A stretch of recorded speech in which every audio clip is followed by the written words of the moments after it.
ఇప్పుడు వైజాగ్, అమరావతి, హైదరాబాద్ అనుకున్నాం మనం. ఇది ఛాన్స్ ప్రాపర్టీస్ కావచ్చు, నార్మల్ రియల్ ఎస్టేట్ కావచ్చు. ఇప్పుడున్న పరిస్థితుల్లో ఎక్కడ ఇన్వెస్ట్ చేస్తే బెటర్? ఎందుకంటే ఆంధ్రప్రదేశ్ చూసుకుంటే కొత్త ప్రభుత్వం వచ్చింది. అక్కడ విజయవాడ హైవే కావచ్చు, అమరావతి రాజధాని కావచ్చు, ఎంతవరకు చేయొచ్చు అంటారు? ఇన్వెస్ట్మెంట్ ఎక్కడ చేస్తే బాగుంటుంది? ఇది చాలా మందికి ఉండే ప్రశ్న ఇది. అవును, చాలా యూనివర్సల్ క్వశ్చన్ సార్ అది. శ్రీరామ్ గారు, మీ రియల్ భూమి ద్వారా ఎందుకంటే హైదరాబాద్ ఆల్రెడీ ఒక రియల్ ఎస్టేట్ ప్రకారం ఎస్టాబ్లిష్డ్ గ్లోబల్ సిటీ సార్. కానీ అక్కడ ఇప్పుడు కొత్తగా స్టార్ట్ అవుతుంది డెవలప్మెంట్ అనేది. కాకపోతే అక్కడ హోప్ ఉంది, ఎందుకంటే అక్కడ వచ్చే కంపెనీస్ కావచ్చు, రాజధాని కావచ్చు, వీటన్నిటి వల్ల. కానీ ఎండ్ ఆఫ్ ది డే వాడు ఇంకా ఇక్కడ చేయాలి, ఆల్రెడీ ఎస్టాబ్లిష్డ్ చేయాలా, లేకపోతే ఇక్కడికన్నా గొప్పగా అక్కడ ఏమన్నా అవుతుందా అనే ఒక మధ్య మీమాంసలో కొట్టుకుంటూ ఉంటాం. 100% కాన్ఫ్లిక్ట్. అది ఎక్కడంటే బాగుంటుంది? శ్రీరామ్ గారు, మీరు క్వశ్చన్ అయితే చాలా చిన్నగా అడిగారు, కానీ ఇది చాలా చాలా పెద్ద ఆన్సర్. కానీ నాకున్న పరిజ్ఞానంతో ఇన్వెస్టర్స్కి ఉపయోగపడే విధంగా నేను ఎలబొరేట్ చేయాలనుకుంటున్నాను. ఒకటి గుర్తుపెట్టుకోండి sir, I'm from Vizag basically, but నేను బిజినెస్ చేసేది హైదరాబాద్లో. ఇప్పుడు అంటే ఇక్కడ క్వశ్చన్, ఈ ఆన్సర్ చెప్పే ముందు చాలామందికి చెప్పాలి, నేను ఏ ప్రభుత్వానికి కూడా వ్యతిరేకం కాదు. అలాగనే ఏ ప్రభుత్వం, ఇటు సైడ్ చంద్రబాబు నాయుడు అయినా నాకు ఇష్టమే, పవన్ కళ్యాణ్ గారు, జగన్మోహన్ రెడ్డి గారు, నేను ఒక ప్రపంచానికి ఫ్యాక్ట్ చెప్పాలి కాబట్టి చెప్తున్నాను. ఎవరికి కూడా వ్యతిరేకంగా, అలాగే అందరికీ అభిమాని. నేను ఏ ప్రభుత్వం అయినా కానీ ఈ రియల్ ఎస్టేట్ చూసి అందరికీ నాలెడ్జ్ ఇవ్వాలి కాబట్టి అనే ఉద్దేశం, అందరికీ నేను ప్రతి రాజకీయ నాయకుడిని అభిమానినే.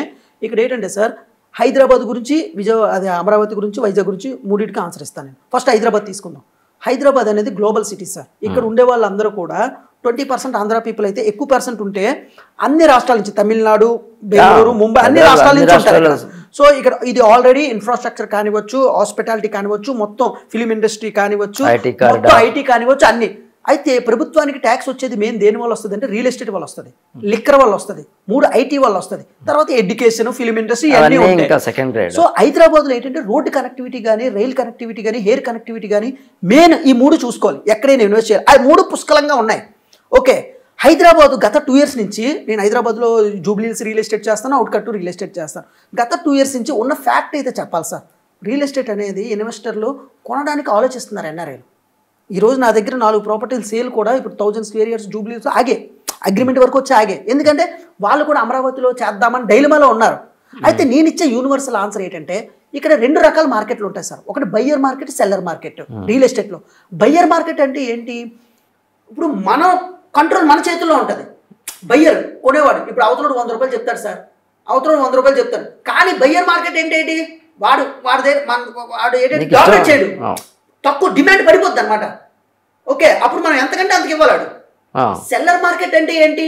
మార్కెట్లో పేరు వచ్చేస్తుంది, డిమాండ్ ఉంటుంది, అప్పుడు అమ్మేవాడు ఎంత చెప్తే అంత. అయితే హైదరాబాద్ పరిస్థితి ఇప్పుడు అది. ఇప్పుడు నేనేం చెప్తున్నానంటే, అందులో చిన్న ఇన్వెస్టర్లు అయితే హైదరాబాద్లో పెట్టుకోవచ్చు. ఓకే, పెద్ద ఇన్వెస్టర్లు అయితే హైదరాబాద్లో పెట్టుకోవచ్చు.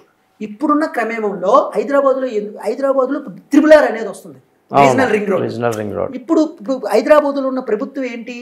రింగ్ రోడ్ని ఇంకాస్త హైవే, ఎక్స్ప్రెస్ హైవే చేసింది. అంటే ఏంటి? షాద్నగర్ ఒక రూట్ మ్యాప్ ఇస్తే షాద్నగర్కి ఇంకాస్త ముందుగా 10 kilometers తీసుకెళ్లారు. రింగ్ రోడ్ అనేది ఎలా ఉండాలి, కానీ రింగ్ రోడ్ ఎలా వచ్చింది? Regional ring road. అంటే ఏంటి? షాద్నగర్లో ఉన్న ల్యాండ్స్ అన్ని కూడా రేట్లు పెరగాలనే ఉద్దేశం కదా. ఒక అల్టిమేట్ పబ్లిక్ కోసమే అది పెట్టారు. అంటే ఏంటి? ఎప్పుడైతే రింగ్ రోడ్ వస్తుందో షాద్నగర్ రేట్లు పెరిగినట్టేగా. ఓకే, అలాగే ఎక్స్ప్రెస్ వే వస్తుంది. అలాగే మన ఎక్స్ప్రెస్ వే అమరావతి రోడ్, విజయవాడకి అమరావతికి ఉన్న ఓన్లీ 1st వే ఏదైనా ఉందంటే ఒకటి మన ఎల్బీ నగర్ నుంచి ఇది రోడ్, విజయవాడ హైవే. ఇప్పుడు ఎవరైనా హైదరాబాద్లో ఇన్వెస్ట్ చేయాలనుకుంటే అయితే షాద్నగర్ హైవేలో చెయ్యాలి, లేదంటే విజయవాడ హైవేలో చెయ్యాలి. ఎవరైనా సరే హైదరాబాద్లోనే చెయ్యాలనుకుంటే. ఎందుకంటే అంటే ఒకటండి, ఎక్కడైనా సరే ఇప్పుడు వెస్ట్ సైడ్ ఆల్రెడీ డెవలప్ అయిపోయింది సార్. వెస్ట్ సైడ్ ఎందుకు ఏముందో తెలియదు, కానీ చాలామంది వెస్ట్ అంటారు హైదరాబాద్లో. మీకు అర్థమైంది సార్? వెస్ట్ అంటారు. వెస్ట్ సైడ్ ఆల్రెడీ రేట్ పెరిగిపోయింది. ఇప్పుడు మీరు ఎయిర్పోర్ట్కి దగ్గరలో ఉన్న షాద్నగర్, శంషాబాద్ ఇటువైపు చేసుకుంటే లబ్ధి పొందుతారు ఎవరైనా సరే. రీజనల్ రింగ్ రోడ్డు కనెక్టివిటీ బాగుంటుంది, చాలా కంపెనీస్ ఉన్నాయి, ఇంకా ఫ్యూచర్లో కంపెనీస్ వస్తున్నాయి కాబట్టి. అలాగే విజయవాడ హైవేలో 10 సంవత్సరాల వరకు అసలు మార్కెటే లేదు. షాద్నగర్లో సెస్ ప్లేస్ కూడా ఎక్కువ చాలా ఉన్నాయి సార్, చాలా ఉన్నాయి. షాద్నగర్లో చాలా ఉంది. అయితే విజయవాడ హైవే తీసుకొస్తే ల్యాండ్ బ్యాంకింగ్ ఎక్కువ ఉంది. ఎవరైనా ఇప్పుడు విజయవాడ హైవేలో ఇన్వెస్ట్ చేసుకొని గత 10 సంవత్సరాలు కానీ మీరు మీ యొక్క ఇన్వెస్ట్మెంట్ని ముట్టుకోకుండా ఉంటే హ్యూజ్ రిటర్న్స్ చూడొచ్చు సార్. ఇప్పుడు ఇక్కడున్న త్రిబుల్ రీజనల్ రింగ్ రోడ్డు ఇక్కడ పెట్టొచ్చు అక్కడ పెట్టొచ్చు అనుకుంటున్నాం కదా.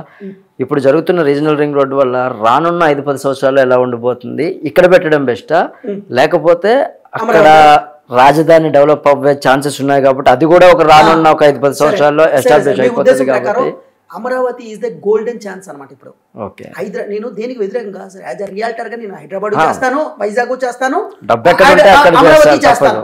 అయితే ఇక్కడ నేను ఏం చెప్తా అంటే ఇప్పుడు హైదరాబాద్ విజయవాడ అమరావతిలో సిఆర్డిఏ కార్డర్ చుట్టూ గజం ఎంత నడుస్తుంది? 50,000 నుంచి 60,000 నడుస్తుంది. సరే మన సెక్రటరీ ఆఫీస్ చూసుకోండి, అక్కడ గజం ఎంత నడుస్తుంది? 3 లక్షల నుంచి 2 లక్షలు, 2,50,000. సార్ ఒకటి గుర్తుపెట్టుకోండి, సక్సెస్ అనేది ఎప్పుడైనా అండర్ కన్స్ట్రక్షనే కదా. చాలా మంది కింద కామెంట్లు ఏం పెడతారు? అమరావతిలో పెరిగిన తర్వాత కొంటామంటారు. పెరిగిన తర్వాత కొనేది ఏముంది? పెరగక ముందే కొనాలి, అప్పుడు నీకు లాభాలు ఉంటాయి. ఇప్పుడు చాలా మంది అమరావతిలో ఎవరైనా కొంటే చెప్పండి సార్. కొనేవాడు ఎప్పుడైనా నీ దగ్గరికి వచ్చి కొన్నామని చూపిస్తాడా? చెప్పడు సార్. ఎవరైనా ఆస్తులు కొనేటప్పుడు ఎవరికి చెప్తారు తెలుసా? ఏజెంట్కి మాత్రమే చెప్తారు, అంతే తప్ప బయట వాళ్ళకి చెప్పరు. మీ పక్కింటి ఆస్తి కొంటే మీకు చెప్పడు. అలాంటిది యూట్యూబ్లో ఎలా పెడతాడు, ఎలా చెప్తారు మీకు? సో అమరావతిలో ఎవరైనా అంటే నా సొంత భూమి ఏపీ వాళ్ళు ఎవరైనా ఉంటే 100% చెప్తున్నాను, అమరావతిలో చేసుకోవడం బెస్ట్ సార్. ఎందుకంటే ఇప్పుడు మీరు వెళ్ళి అమరావతి వెళ్ళి చూడండి సార్. ఇప్పుడు ఒక కన్స్ట్రక్షన్ వర్క్ జరుగుతుంది, నెల రోజుల తర్వాత ఇంకొక వర్క్ జరుగుతుంది, మారిపోతూ ఉంటుంది. ఒక్క 1 year 2 years 3 years తర్వాత మీ ఇన్వెస్ట్మెంట్ డబుల్ కాదు 3 times అవుతుంది సార్, నో డౌట్. ఎందుకంటే అంటే ప్రభుత్వం ఒక ప్రభుత్వం అంటే చంద్రబాబు నాయుడు గారి విజన్ కానివచ్చు, ఇమేజ్ కానివచ్చు పెట్టే ఉంటారు, కానీ ఆయన వర్కేబిలిటీ చూస్తుంటే అలా ఉంది. ఎలాగ అన్ని కంపెనీలు తిరుగుతున్నారు, 200 కంపెనీలు, 6 lane హైవే వస్తుంది, ఫిలిం ఇండస్ట్రీ వస్తుంది, హాస్పిటల్స్ వస్తున్నాయి, యూనివర్సిటీలు వస్తున్నాయి, సాఫ్ట్వేర్ కంపెనీస్ వస్తున్నాయి. ఈ చంద్రబాబు నాయుడు గారు ఆయన యొక్క పేరు చూసి ఎంతోమంది ఇన్వెస్టర్లు వస్తున్నారు. మీకు నిజం తెలుసా సార్? ఫ్యాక్ట్స్ మేము ఈ బిల్డర్లు హైదరాబాద్ అసోసియేషన్ వాళ్ళతో అందరితో చాలా మంది బిల్డర్లు కూడా షిఫ్ట్ అయ్యారు అమరావతికి. ఎందుకంటే కన్స్ట్రక్షన్ అక్కడ చేద్దామని. బిజినెస్ అనేది ఎక్కడ బిజినెస్ ఇక్కడ ఏపీ వాళ్ళు ఏముందంటే నా సొంత భూమి, నా సొంత ఎమోషన్, నా రాష్ట్రానికి ఇది కావాలి, మేము ఉన్న సొంత ఇంట్లో మా ఏపీలో కూడా ల్యాండ్ తప్పలేదు సార్. ఇప్పుడు ఎవరైతే అమరావతిలో ఇన్వెస్ట్ చేస్తారో that is the golden chance అనమాట. సిఆర్డిఏ 10 కిలోమీటర్లు 5 కిలోమీటర్ల చుట్టూ హ్యాపీగా ఇన్వెస్ట్ చేసుకోవచ్చు. ఇంకా మీ దగ్గర ఎక్కువ డబ్బు ఉంది అంటే హైదరాబాద్లో షాద్నగర్లో కానీ విజయవాడ హైవే కానీ. అయితే ఇక్కడ ఇంకొక విషయం ఉంటుంది, మరి వైజాగ్ రియల్ ఎస్టేట్ గురించి కూడా కొంచెం మాట్లాడుకుందాం. ఎందుకంటే నేను వైజాగ్ వాస్తవ్యుని, వైజాగ్ లో మరి ఎక్కడ ఇన్వెస్ట్ చేయాలని అంటారు కదా. అమరావతిలో ఇన్వెస్ట్ చేసుకునే వాళ్ళు అమరావతిలో చెయ్యండి. కానీ ఏ గవర్నమెంట్ వచ్చినా మాకు పర్వాలేదు, అసలు గవర్నమెంట్తో సంబంధం లేకుండా రేటు పెరగాలి అనుకుంటే వైజాగ్లో ఇన్వెస్ట్ చేయండి. నా దగ్గర 1 కోటి 2 కోట్ల డబ్బు ఉంది, వైజాగ్లో భోగాపురంలో అయినా చేయొచ్చు, అచ్యుతాపురంలో అయినా చేయొచ్చు. హ్యూజ్ డిమాండ్ అయితే భోగాపురంలో అయితే, ఇటు సైడ్ భీమిలి, ఇటు సైడ్ ఎండాడ, అక్కడి నుంచి తీసుకుంటే భోగాపురం శ్రీకాకుళం వరకు. ఇంకా రాబోన్న రోజుల్లోనే వైజాగ్లో ఒరిస్సా ఉంది కదండి, కోరాపుట్టు, అక్కడ ఫామ్ ల్యాండ్స్ ఎక్కువ దొరుకుతాయి.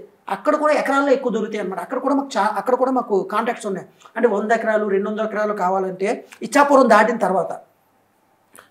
దాటిన తర్వాత మనకి ఏం దొరుకుతుంది? ఇంకా ఒరిస్సా బోర్డర్ వస్తుంది, ఫుల్ హిల్ స్టేషన్ అనమాట. 100 ఎకరాలు 200 ఎకరాలు అక్కడ కూడా ఇన్వెస్ట్ చేస్తున్నారు చాలామంది. అంటే రియల్ ఎస్టేట్ అనేది ఒక విజన్ సార్. ఇక్కడ ఒకటి వైజాగ్ అనేది అయితే ప్రకృతిగా కానివచ్చు, లేదా ఫిల్మ్గా కానివచ్చు, లేదంటే ఇన్వెస్ట్మెంట్ కానివచ్చు, చాలా బాగుంది.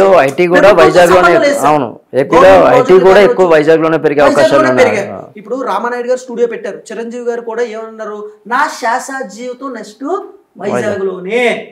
అలాగే గత ప్రభుత్వం కూడా వైజాగ్లో ఫిలిం ఇండస్ట్రీ రావాలి, ప్రతి షూటింగ్ ఇక్కడ 50% జరగాలని ఆమోదం పెట్టారు. ఇప్పుడు చంద్రబాబు నాయుడు గారు కూడా అమరావతిని ఒకటి డెవలప్ చేయట్లేదు సార్.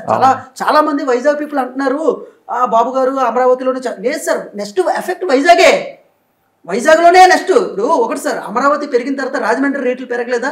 లేదంటే విజయవాడ తాడేపల్లిగూడెం నెక్స్ట్ ఇటు సైడ్ తణుకు అన్నవరం మాకు కాల్స్ వస్తాయి, అక్కడ రేట్లు పెరిగాయి సార్. దాని నెక్స్ట్ ఎఫెక్ట్ ఏంటి? వైజాగే.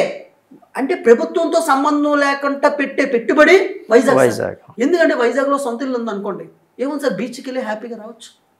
అయితే ఇన్వెస్ట్మెంట్ రూపంలో మన దగ్గర ఒక 50 లక్షలు ఉందనుకో, ఒక 100 కోటి రూపాయలు ఉందనుకోండి, నేనేం చెప్తానంటే ఒక 15 లక్షలేమో హైదరాబాద్లో పెట్టుకోండి, ఒక 60 లక్షలేమో అమరావతిలో పెట్టుకోండి, ఒక 30 lakhs ఏమో వైజాగ్లో పెట్టుకోండి. It's a safest game. ఇందులో మళ్ళీ మీకు ఛాన్స్ ప్రాపర్టీస్ కావాలంటే సంకల్పం వాసు. సో నా మోటివ్ ఏంటి? Authentic information, universal facts. ఒక ఇన్వెస్టర్ని బతికించాలి సార్. ఒక ఫిల్మ్ ప్రొడ్యూసర్ని ఎలా బతికించాలో ఇన్వెస్టర్ని బతికించాలి. రేపు పొద్దున్న ఆయనకి పిల్లల వివాహానికో లేదంటే ఎమర్జెన్సీ హాస్పిటలైజ్ అయితే ఈరోజు ఎంత ఉంది సార్? 30 లక్షలు 20 లక్షలు అయిపోతుంది. ఎవరు సార్ అప్పులు ఇస్తారు మనకి? ఇప్పుడు మన దగ్గర 1 కోటి రూపాయలు బాండ్ పేపర్ ఉంది. రేటు పెరిగే విధంగా అయితే మనకు అప్పు బే దొరుకుతుంది. రేటు పెరగలేని దానికి అయితే సో ఇన్వెస్టర్ అమౌంట్ మన అమౌంట్ సార్. ఇన్వెస్టర్ని కాపాడుకోవాలి. దీనివల్ల మనం చేసి ఈ రంగానికి హెల్ప్ చేసినట్టు అవుతాం, ధర్మం పాటించినట్టు అవుతాం. నా ఫ్రెండ్స్ చాలామంది ఉంటారు, అడుగుతాను నేను, అరే అసలు రియల్ ఎస్టేట్ బిజినెస్ ఎందుకు చేస్తున్నా అంటే డబ్బు కోసం అంటారు. డబ్బు ఈజ్ ద బై ప్రోడక్ట్. అది ఆబ్వియస్గా దాన్ని అది వచ్చేది వస్తూనే ఉంటుంది సార్. ఒక ఇన్వెస్టర్ చేత నేను ఇన్వెస్ట్మెంట్ చేయించానంటే నాకు ఆ రోజు హ్యాపీగా నిద్రపోతాను. నేను డబ్బు వస్తుందని కాదు సార్, ఒక కిక్ అనమాట. అమ్మాయి రైట్ ఇన్వెస్ట్మెంట్ చేసాం. ఒక డాన్సర్కి డాన్స్ వేస్తే ఎంత కిక్కో, ఒక యాక్టర్కి యాక్టింగ్ చేస్తే ఎంత కిక్కో, ఒక ఆర్టిస్ట్కి పాడితే ఎంత కిక్కో, ఒక లాయర్కి కేసు వాదిస్తే ఎంత కిక్కో, యాజ్ అ రియల్ ఎస్టేట్ అడ్వైజర్గా, ఏజెంట్గా, యాజ్ అ రియల్ ఎస్టేట్ బిజినెస్గా నాకు మంచి ఇన్వెస్ట్మెంట్ చెప్పడం కూడా అంతే. టార్గెట్ రీచ్ అయినట్టు. అంటే స్వధర్మ పరిపాలన, వృత్తి ధర్మం, ప్రొఫెషనల్ ఎథిక్స్. శివాజీ ఒక సినిమాలో అంటాడు కదా, ప్రొఫెషనల్ ఎథిక్స్ అని మన రజనీకాంత్ గారు.